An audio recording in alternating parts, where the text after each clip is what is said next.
Maritrini, la aristócrata rebelde que vendió 10 millones de discos y desafió las normas morales de toda una época con su «Yo no soy esa», ocultaba tras sus inseparables gafas oscuras y su eterno luto una tragedia personal que la prensa rosa jamás se atrevió a contar completa. ¿Cómo es posible que la mujer que conquistó los escenarios de París y amasó una fortuna incalculable terminara sus días en las afueras de Murcia, atrincherada tras las persianas bajadas y obligada a prestar su rostro a un humillante anuncio inmobiliario para, según las malas lenguas, garantizarse un techo digno ante su difícil situación económica? Hoy rompemos el pacto de silencio sobre su misteriosa relación de 40 años con Claudette, su fiel secretaria francesa, y destapamos la verdad sobre los demonios químicos y la profunda melancolía que la convirtieron en una reclusa dentro de su propia mansión. ¿Qué pasó realmente con su herencia millonaria? ¿Por qué la industria que la encumbró la dejó caer en el olvido más cruel justo cuando su luz estaba a punto de apagarse para siempre? Prepárense, porque van a descubrir que la dama de negro no era quien creían, y el secreto que se llevó a la tumba les helará la sangre. Esta es la historia de una traición imperdonable que nadie quiso ver. Para entender el final, es imperativo viajar al principio, pero no al principio que nos vendieron las revistas del corazón de la época. Olviden la imagen de la cantautora bohemia salida de la nada. La realidad es que María Trinidad Pérez de Mirabete y Mille, que así se llamaba realmente, no nació en la necesidad, sino en una cuna de seda que, paradójicamente, se sentía como una jaula de hierro. Vino al mundo en el verano de 1947, en una España gris, marcada por la posguerra y el racionamiento.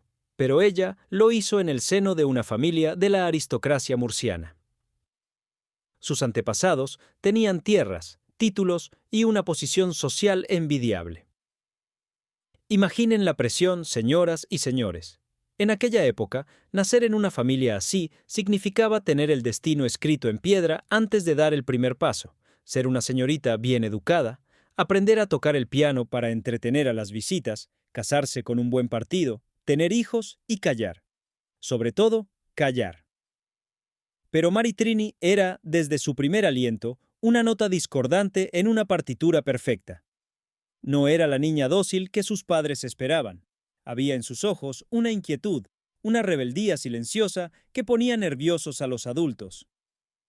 Mientras sus hermanas jugaban a las muñecas, soñando con bodas de ensueño, ella miraba el horizonte con una mezcla de furia y melancolía, como si supiera que su lugar no estaba en los salones de té de la alta sociedad murciana, sino en un lugar mucho más peligroso y auténtico. Sin embargo, el destino, que a veces tiene un sentido del humor macabro, decidió poner a prueba su espíritu de la forma más cruel posible. Cuando apenas era una niña de 7 años, una edad en la que se supone que uno debe estar corriendo por los parques y raspándose las rodillas, la tragedia llamó a su puerta con un nombre clínico y frío: nefritis. Una enfermedad renal grave que, en la España de los años 50, era poco menos que una sentencia de aislamiento. De un día para otro, el mundo de Maritrini se redujo a 4 paredes. La cama se convirtió en su universo, el techo en su único cielo. Pero lo más terrible no fue solo el dolor físico o el miedo a un desenlace fatal, sino el tratamiento. Los médicos de la época, con las herramientas limitadas que tenían, la sometieron a dosis masivas de cortisona. Y aquí es donde empieza el verdadero drama psicológico que marcaría su carácter para siempre. La medicación deformó su rostro, hinchándola, transformando sus facciones de niña en una máscara que ella misma no reconocía. Se cuenta, en susurros, que llegaron a tapar los espejos de la casa para que no se viera, para protegerla del impacto de su propia imagen. Imaginen el trauma. 7 años. 7 largos años, desde los 7 hasta los 14, viviendo como una reclusa en su propio hogar, escuchando la vida pasar al otro lado de la ventana mientras ella libraba una batalla solitaria contra su propio cuerpo. Fue en ese calvario, en esa soledad impuesta, donde la niña se desvaneció y nació la artista. Fue en esas interminables tardes de fiebre y silencio donde apareció su única amiga fiel, la que nunca la traicionaría: la guitarra. Al no poder salir, al no poder ser una niña normal, volcó toda su rabia, sus miedos y sus preguntas sin respuesta en las cuerdas de ese instrumento. La música no fue un pasatiempo para ella, fue una tabla de salvación en medio de un naufragio emocional. Empezó a componer no para ser famosa, sino para no volverse loca. Sus primeras letras no hablaban de amores juveniles ni de flores, hablaban de soledad, de incomprensión, de muros que no te dejan ver el sol. Estaba forjando, sin saberlo, el estilo que años más tarde conquistaría el mundo. Pero había algo más cociéndose en su interior. Esos años de encierro encendieron una mecha que ya no se apagaría. Cuando por fin los médicos le dieron el alta, cuando recuperó su libertad física, Mary Trini tomó una decisión que cayó como una bomba atómica en su conservadora familia. No iba a recuperar el tiempo perdido en bailes de sociedad. Se iba a ir. Y no a Madrid o a Barcelona, no. Quería irse a Londres. Estamos hablando de principios de los años 60, una época en la que una chica de buena familia no cruzaba la frontera sola a menos que fuera para casarse o entrar en un convento. Ella quería ser libre y estaba dispuesta a pagar cualquier precio por ello. La estación de tren de Murcia debió ser testigo de una despedida gélida. Con una maleta llena de sueños y muy poco dinero en el bolsillo, aquella joven que había burlado a la fatalidad se subió a un tren rumbo a lo desconocido. Llegar a Londres fue como aterrizar en otro planeta. De la España en blanco y negro, dominada por la moral estricta y el miedo al qué dirán, pasó a la capital de la explosión cultural. Los Beatles empezaban a sonar en cada esquina, las minifaldas acortaban los prejuicios y el aire olía a revolución. Pero no se engañen, no fue un camino de rosas. La aristócrata rebelde conoció la verdadera cara de la necesidad. Vivía en pensiones de mala muerte, contaba cada moneda para poder comer, y a veces la guitarra era lo único que la calentaba en las noches húmedas de la capital británica. Sin embargo, por primera vez en su vida, era dueña de su destino. Nadie la juzgaba por su apellido ni por su pasado médico. Allí era simplemente una chica española con una voz extraña, grave, cargada de una potencia que no encajaba con su cuerpo menudo. Fue en Londres donde aprendió que la libertad tiene un sabor amargo a veces, pero que es adictiva. Conoció a gente de todo tipo, se mezcló con bohemios, con soñadores y con perdedores, absorbiendo cada experiencia como si fuera material para sus futuras canciones. Pero Londres era solo la primera parada. El verdadero catalizador de su metamorfosis la esperaba al otro lado del Canal de la Mancha, en la ciudad de la luz, París. Si Londres le dio la libertad, París le dio el alma. Llegó a Francia buscando perfeccionar su estilo, pero encontró algo mucho más trascendental. La ciudad estaba en plena ebullición, era el refugio de intelectuales, pintores y cineastas. Y fue allí, entre cafés llenos de humo y debates existencialistas, donde el destino le tenía preparada una sorpresa de cine, literalmente. Conoció a Nicholas Ray. Sí, han oído bien. El legendario director de Hollywood, el hombre que dirigió Rebelde sin causa y que convirtió a James Dean en un mito, se cruzó en el camino de la joven murciana. La relación que surgió entre ellos es, hasta el día de hoy, uno de los grandes enigmas de su biografía. Él era un hombre maduro, consagrado, con sus propios demonios personales y una carrera llena de altibajos. Ella, una chiquilla que buscaba su lugar en el mundo. No fue un romance convencional, ni mucho menos una simple amistad. Ray se convirtió en su Pigmalión, en su mentor. Vio en Mary Trini algo que nadie más había visto. Una fuerza dramática, una capacidad para transmitir dolor que traspasaba la piel. Nicholas Ray no solo la escuchaba cantar, la dirigía. Le enseñó a moverse, a mirar a la cámara, a construir ese personaje enigmático que la acompañaría el resto de su vida. Le decía que no necesitaba sonreír si no lo sentía, que la melancolía podía ser un arma poderosa de seducción masiva. Bajo su tutela, Mary Trini dejó de ser la chica que tocaba la guitarra para convertirse en una chansonnière, al estilo de Jacques Brel o Edith Piaf, pero con un toque español inconfundible. Vivieron una temporada de intensidad creativa brutal. Algunos dicen que fue él quien le aconsejó vestirse de negro, crear esa barrera visual que la hacía parecer inalcanzable. Otros aseguran que él se enamoró platónicamente de su voz, viendo en ella la misma fragilidad rota que vio en James Dean. Sea como fuere, esa etapa en París la transformó radicalmente. Cuando decidió que era hora de volver a España, ya no era María Trinidad, la niña enferma de Murcia. Volvía convertida en Maritrini, una artista completa, cargada de experiencias afrancesadas y con una mentalidad tan abierta que España se le iba a quedar pequeña muy pronto. Pero el regreso no sería la bienvenida triunfal que ella imaginaba. El país que había dejado atrás seguía siendo un terreno hostil para mujeres que vestían pantalones y que se atrevían a mirar a los hombres directamente a los ojos. El choque al volver fue brutal. Imaginen a esta mujer que venía de codearse con la vanguardia europea, aterrizando de nuevo en una industria musical dominada por la copla clásica y los grupos yeye de melodías facilonas. Las discográficas la miraban como si fuera un bicho raro. ¿Dónde está el vestido de volantes?, le preguntaban con la mirada. ¿Por qué no cantas cosas alegres? Su voz ronca, profunda y carente de vibratos artificiales desconcertaba a los productores. Le decían que eso no vendería, que era demasiado triste, demasiado intelectual, demasiado rara. Le cerraron muchas puertas en la cara. Hubo momentos en los que la tentación de tirar la toalla y volver a Francia debió ser inmensa. Vivía en pensiones modestas en Madrid, recorriendo despachos, recibiendo negativas que eran como bofetadas a su talento. Le sugerían cambios de imagen ridículos, intentaron suavizarla, convertirla en un producto de consumo rápido. Pero ella, con esa terquedad que le venía de los años de enfermedad, se negó rotundamente. Sabía quién era y, lo más importante, sabía quién no quería ser. No estaba dispuesta a traicionar a la Maritrini que había nacido en las calles de París por un contrato fácil. Fue una travesía por el desierto que duró varios años. Mientras sus contemporáneos triunfaban con canciones de verano, ella seguía puliendo sus letras, cargándolas de dobles sentidos, de mensajes ocultos que solo los más despiertos podían captar. Empezó a grabar sus primeros trabajos, discos que hoy son joyas de coleccionista, pero que en su momento pasaron sin pena ni gloria por las listas de ventas. Sin embargo, algo estaba cambiando en el subsuelo de la sociedad española. La gente empezaba a cansarse de lo superficial, había una sed de verdad, de sentimientos reales, aunque fueran dolorosos.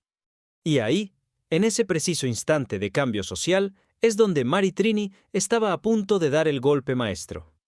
Estaba cocinando a fuego lento una canción, un himno que no solo la catapultaría a la fama eterna, sino que se convertiría en la bandera de todos aquellos que amaban en silencio, de los que vivían pasiones prohibidas y de los que, como ella, se sentían diferentes. Estaba a punto de nacer Amores, y con ella, la leyenda de la Dama de Negro iba a devorar a la niña tímida para siempre. Pero el éxito, amigos míos, tiene un precio muy alto, y Maritrini estaba a punto de descubrir que la cima es un lugar muy solitario y peligroso. Si la primera parte de esta historia fue sobre la lucha por sobrevivir, esta segunda trata sobre la lucha por ser auténtica en un mundo de máscaras. Corre el año 1970. España empieza a despertar de un largo letargo cultural, pero las reglas del juego siguen siendo férreas, especialmente para las mujeres. Y de repente, en medio de las coplas y los cantantes melódicos de traje y corbata, estalla una bomba silenciosa. No es un grito, no es una estridencia, es un susurro rasgado que se cuela en los salones de todas las casas a través de la radio y la televisión. Suena Amores. Amores se van marchando como las olas del mar. Una letra sencilla, aparentemente inocente, pero cargada de una profundidad abismal que heló la sangre de más de uno. ¿A quién le cantaba Maritrini con esa voz que parecía venir de un lugar donde el sol no brilla? No era la típica canción de chica conoce a chico. Había en ella una resignación, una madurez dolorosa que conectó de inmediato con millones de personas que sabían lo que es amar y perder. O peor aún, amar y tener que callar. Amores no fue solo un éxito de ventas, fue un fenómeno sociológico. La gente no compraba el disco para bailar, lo compraba para sentir. Se convirtió en el himno de los amores prohibidos, de las relaciones que no encajaban en los moldes de la época, de los sentimientos que se viven en la clandestinidad, y en el centro de todo, ella. Maritrini. Pero no la Maritrini que sonreía en las portadas de las revistas del corazón posando con su novio formal. Número. Apareció ante el público una mujer vestida de negro riguroso, con pantalones en televisión española, el pelo corto y una mirada que desafiaba a cualquiera a preguntarle por su vida privada. No era una folclórica, no era una yeye. Era la Dama de Negro, una figura casi gótica en un país de lunares y panderetas. Esa imagen no fue casualidad, señoras y señores. Fue una armadura construida con la precisión de un arquitecto. Maritrini sabía que su físico, marcado por aquellos años de enfermedad y cortisona en la infancia, no encajaba con el canon de belleza de muñequita que imperaba. Tenía cicatrices en el alma y, según decían las malas lenguas, también en el cuerpo. Secuelas de aquel tratamiento agresivo que deformó sus facciones de niña. Así que decidió darle la vuelta al tablero. Si no podía ser la novia de España, sería la musa del misterio. El negro estilizaba, ocultaba, pero sobre todo transmitía un mensaje claro. Mírame a los ojos, escúchame a mí, no a mi cuerpo. Y funcionó. Vaya si funcionó. Se convirtió en un icono de elegancia intelectual. Las mujeres empezaron a imitar su corte de pelo, su sobriedad. Pero detrás de esa fachada de hielo hervía un volcán de preguntas sin respuesta. La prensa de la época, acostumbrada a cazar y descazar a las artistas cada semana, se topó con un muro de hormigón. Maritrini no hablaba de hombres. Jamás se le conoció un novio oficial, un prometido, ni siquiera un rumor creíble de romance con algún galán de moda.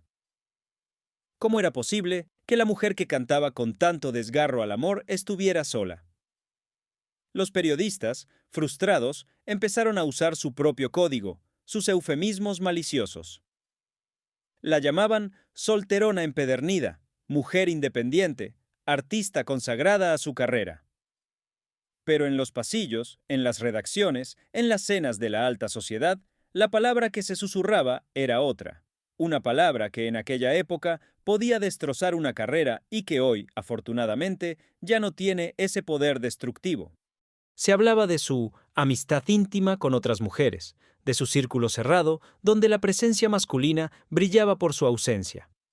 Y entonces llegó Yo no soy esa. Si Amores fue el lamento, Yo no soy esa fue el puñetazo en la mesa. Año 1971.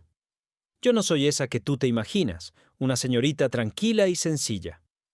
Escuchen bien esa letra hoy en día. Es un manifiesto feminista brutal, lanzado décadas antes de que el feminismo fuera tendencia. En un momento en que la mujer debía ser el ángel del hogar, sumisa y complaciente, Maritrini se plantó delante de toda España y dijo: No.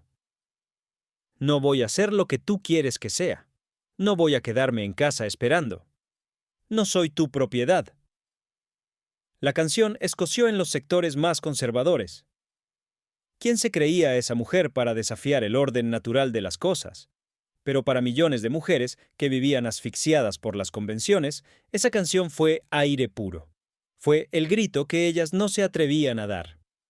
Maritrini, sin pretender ser una líder política, se convirtió en la voz de la liberación silenciosa de las amas de casa, de las profesionales ninguneadas, de las que soñaban con otra vida. Pero mientras en el escenario era una gigante, en su vida privada el búnker se cerraba cada vez más.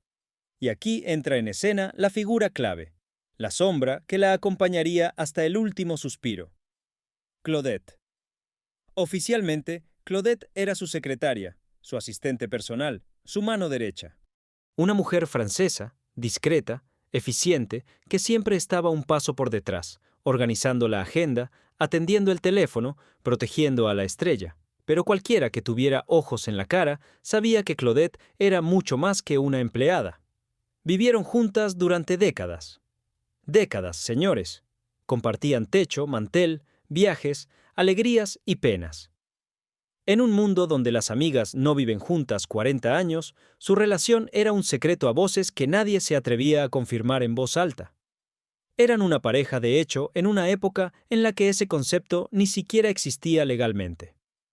Claudette fue su roca, su refugio, la única persona que conocía a la verdadera María Trinidad cuando se quitaba el traje de Maritrini. Juntas construyeron un hogar blindado contra los cotilleos. Pero imaginen la presión de vivir así, siempre con la guardia alta, siempre midiendo las palabras, siempre temiendo que algún periodista sin escrúpulos sacara una foto comprometida o un titular escandaloso. Esa tensión constante tuvo que pasar factura.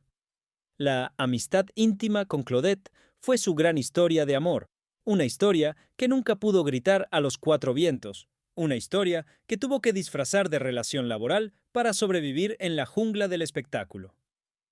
Y eso, amigos, duele. Duele tener que esconder lo que más amas.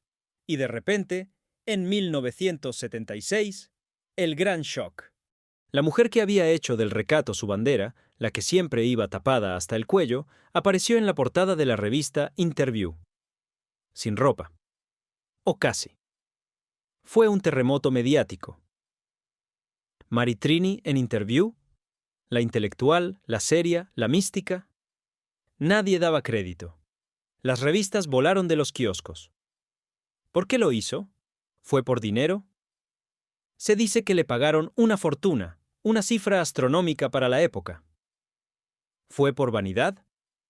¿Para demostrar que debajo de la ropa negra había una mujer deseable? ¿O fue una estrategia, quizás mal aconsejada, para romper con su imagen de monja laica y adaptarse a los nuevos tiempos del destape que empezaba a invadir España? Las fotos eran artísticas, cuidadas, pero mostraban a una Mary Trini vulnerable, expuesta. La reacción del público fue mixta. Algunos aplaudieron su valentía, otros se sintieron traicionados. Ha caído en lo vulgar, decían los más puristas. Se ha vendido, murmuraban los críticos. Pero lo cierto es que ese desnudo reveló algo más que piel.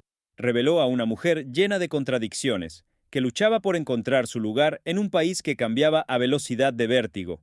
Ella misma confesaría años más tarde que se arrepintió, que no se sentía cómoda, que lo hizo presionada por un entorno que le exigía modernizarse. Fue un momento de debilidad, o quizás de cálculo erróneo, que dejó una cicatriz más en su armadura. A pesar del escándalo, o quizás gracias a él, su carrera seguía en lo más alto. Las giras por Latinoamérica eran multitudinarias. En México, en Argentina, en Chile, la adoraban. Vendía discos como churros. El dinero entraba a raudales. Y aquí aparece otro rasgo fascinante de su personalidad, su relación con el dinero y el lujo. Lejos de la imagen austera que proyectaba, a Mary Trini le gustaba la buena vida, y tenía una pasión secreta, una debilidad que, de nuevo, rompía con los estereotipos femeninos. Los coches deportivos. Le encantaba conducir a toda velocidad, sentir la potencia del motor, la adrenalina. Se compró vehículos de alta gama, joyas sobre ruedas que conducía ella misma, pisando el acelerador como si quisiera escapar de algo o de alguien.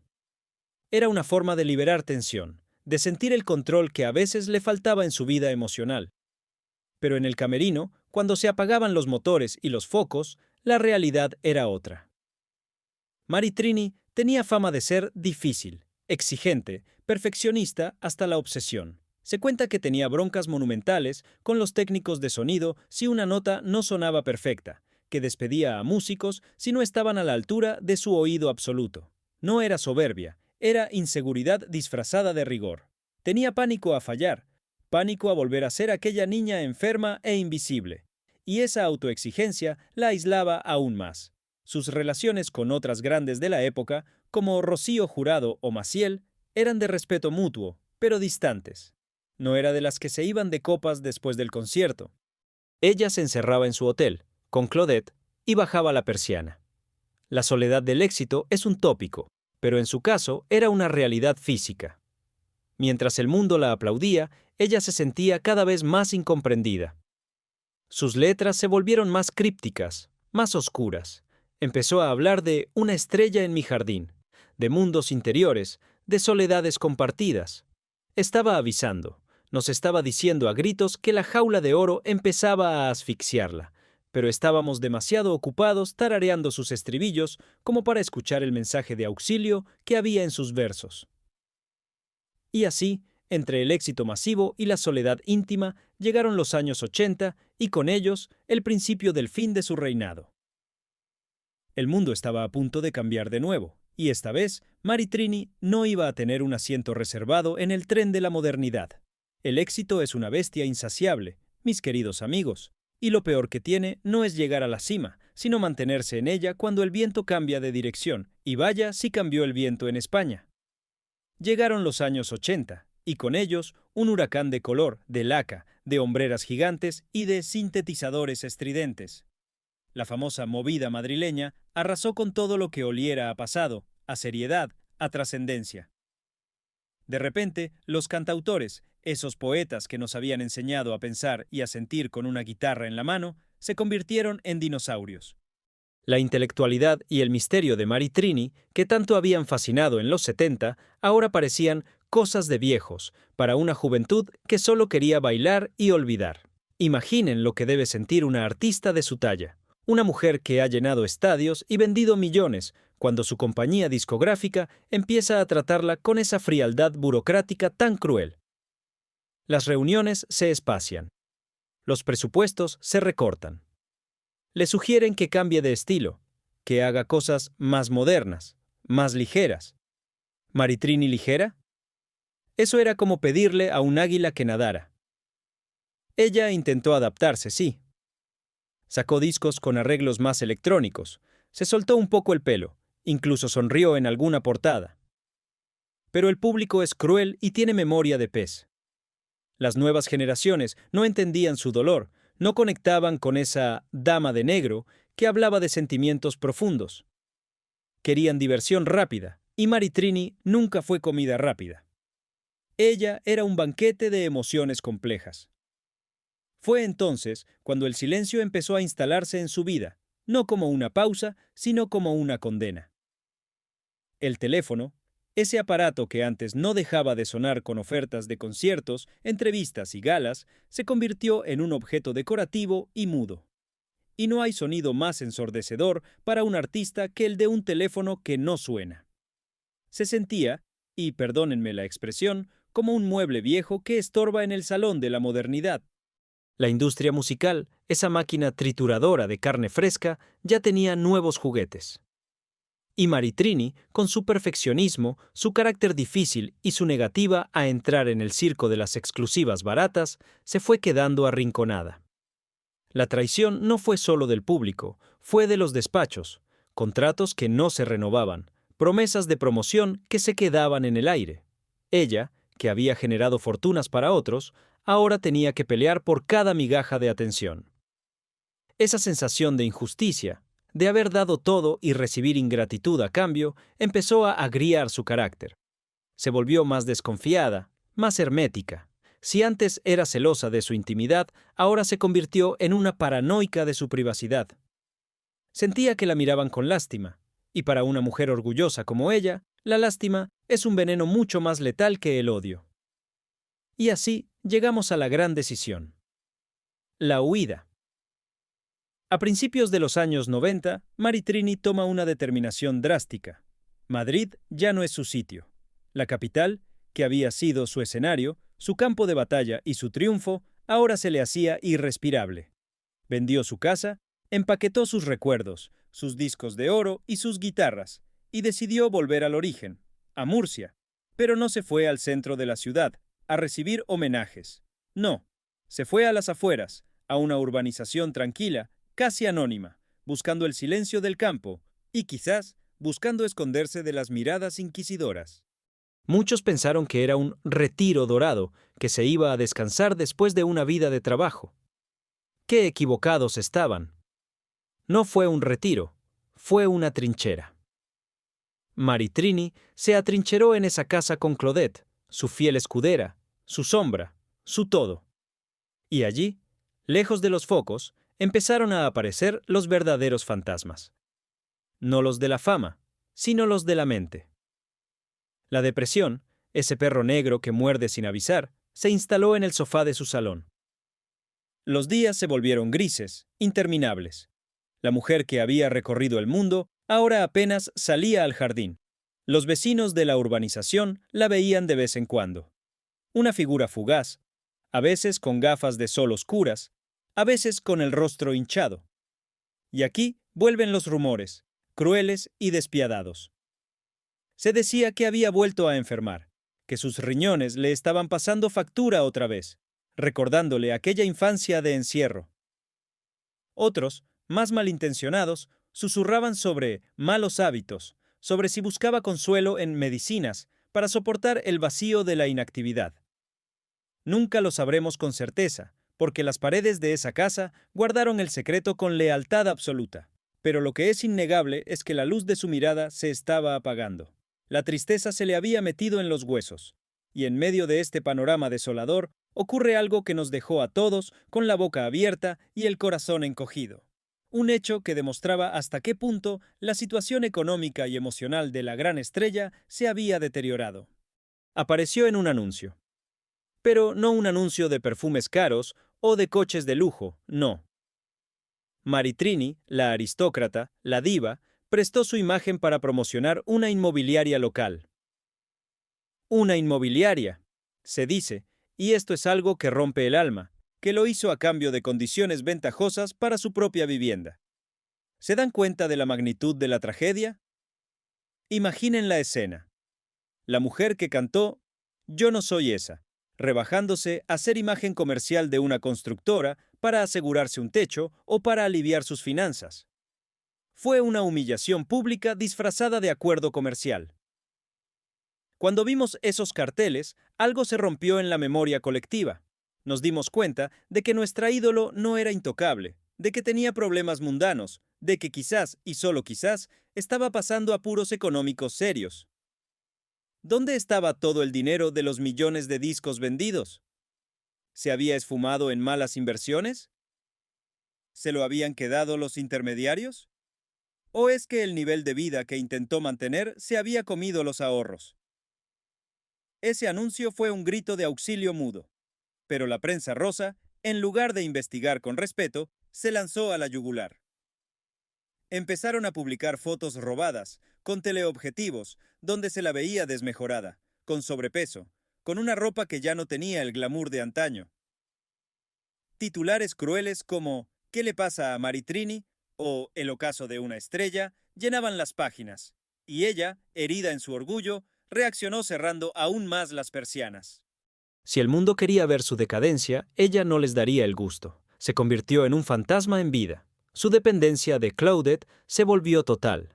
Claudette era quien hacía la compra, quien hablaba con los gestores, quien filtraba las llamadas, las pocas que había.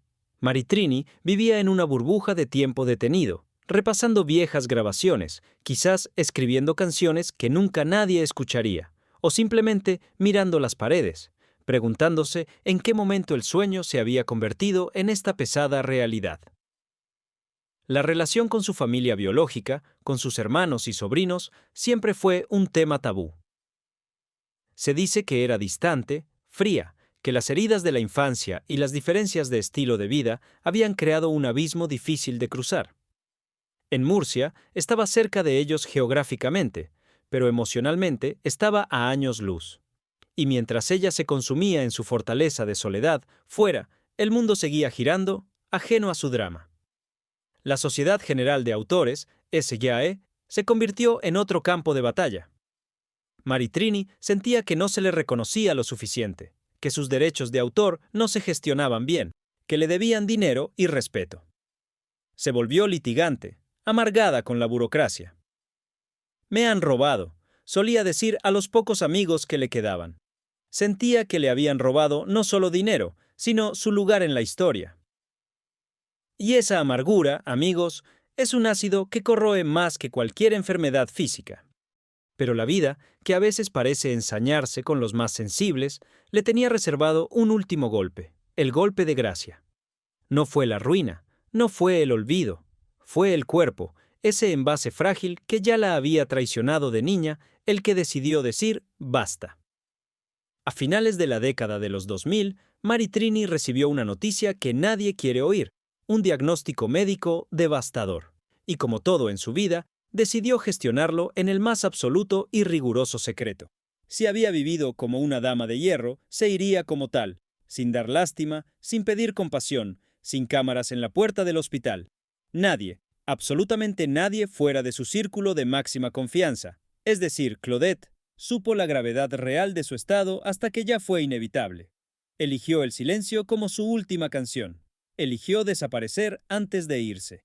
Y así, nos acercamos al capítulo final de esta historia, al momento en que las luces se apagaron definitivamente y España descubrió, demasiado tarde, que había dejado apagarse sola a una de sus más grandes poetas. Pero eso, queridos espectadores, y los misterios que rodearon sus últimos días en el hospital, es algo que merece ser contado con detalle en la siguiente parte, porque lo que ocurrió allí tiene tintes de tragedia griega. Nos acercamos al final, mis queridos amigos, y el aire se vuelve pesado. Estamos en los primeros meses de 2009. Mientras España debate sobre la crisis económica y el mundo sigue su curso frenético, en una habitación del Hospital Morales Meseguer de Murcia, el tiempo se ha detenido. Mari Trini, la voz que hizo vibrar a una generación, libra su última batalla. Pero no es una batalla pública con partes médicos en la prensa. Es una lucha sorda, íntima, protegida por un muro de silencio que ella misma ordenó levantar. Un mal cruel, una enfermedad devastadora que se cebó con sus pulmones, avanzaba implacable. Y ella, fiel a su estilo, decidió que nadie, absolutamente nadie, fuera de su círculo de hierro, debía verla vulnerable.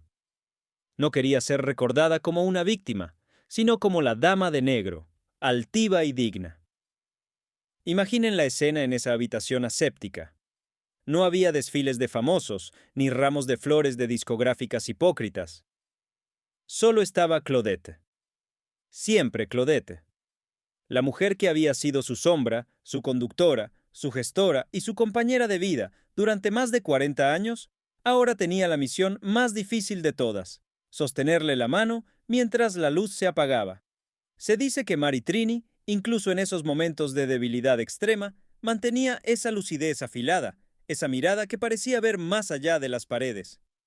¿De qué hablaron en esas últimas horas? ¿Recordaron los cafés de París? ¿Los aplausos en Latinoamérica? ¿O simplemente compartieron el silencio de saber que el viaje llegaba a su fin? Es un misterio que se quedará para siempre entre esas 4 paredes. Y llegó el fatídico 6 de abril. La noticia saltó a los teletipos como un jarro de agua fría. Mari Trini nos ha dejado. Tenía 61 años, una edad insultantemente temprana para alguien con tanto talento. El shock fue inmediato. La mayoría de la gente ni siquiera sabía que estaba enferma. ¿Cómo? Mari Trini, pero no vivía retirada en el campo. La sorpresa dio paso a la consternación, y luego, como suele ocurrir en este país nuestro tan dado a los homenajes póstumos, comenzó el espectáculo de las lágrimas de cocodrilo. De repente, todos eran amigos suyos, políticos que jamás compraron un disco, artistas que la criticaron por su carácter raro, presentadores que se burlaron de su estilo. Todos se deshacían en elogios ante las cámaras. Era una pionera, decían. Una musa de la libertad, repetían. Pero la realidad en el tanatorio era mucho más fría. Allí estaba su familia, sí, sus hermanos, con los que la relación había sido, digamos, compleja y distante durante años.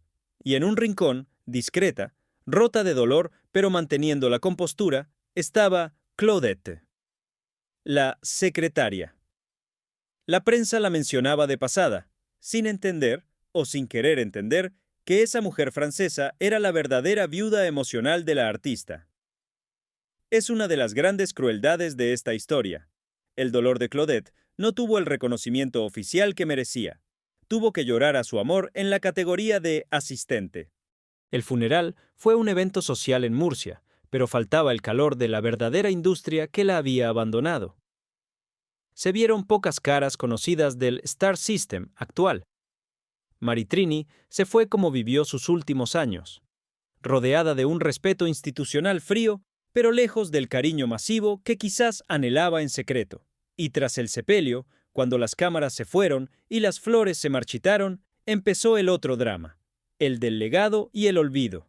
¿Qué nos dejó realmente Mari Trini? Más allá de una herencia material, una casa en las afueras, unos coches que ya no rugían, unos derechos de autor que generaban disputas burocráticas, nos dejó un enigma. Se fue sin escribir sus memorias, llevándose a la tumba la verdad sobre su relación con Nicholas Ray, sobre sus amores prohibidos, sobre la verdadera profundidad de su depresión. Nos dejó las canciones, sí, pero nos dejó con la sensación de que nunca llegamos a conocer a la persona detrás del personaje. Sin embargo, el tiempo, que es un juez lento pero justo, ha empezado a poner las cosas en su sitio. En los últimos años, algo maravilloso ha ocurrido. Una nueva generación de mujeres, las nietas de aquellas que compraban sus vinilos a escondidas, ha redescubierto Yo no soy esa. La han convertido en un himno del 8M, en una bandera de lucha. Han entendido lo que muchos no vieron en los 70, que Mary Trini no era solo una cantante melancólica, era una revolucionaria.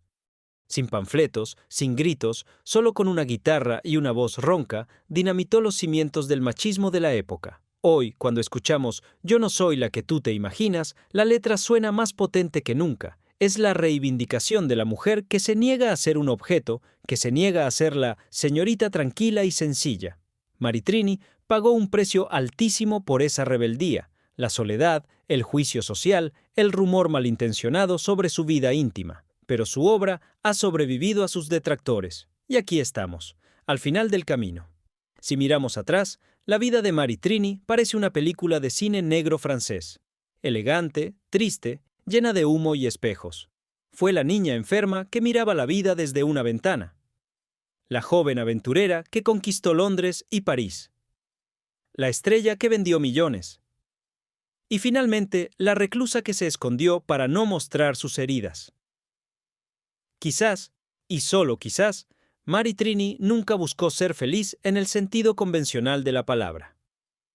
Quizás su misión era otra: darnos las palabras para expresar nuestro propio dolor.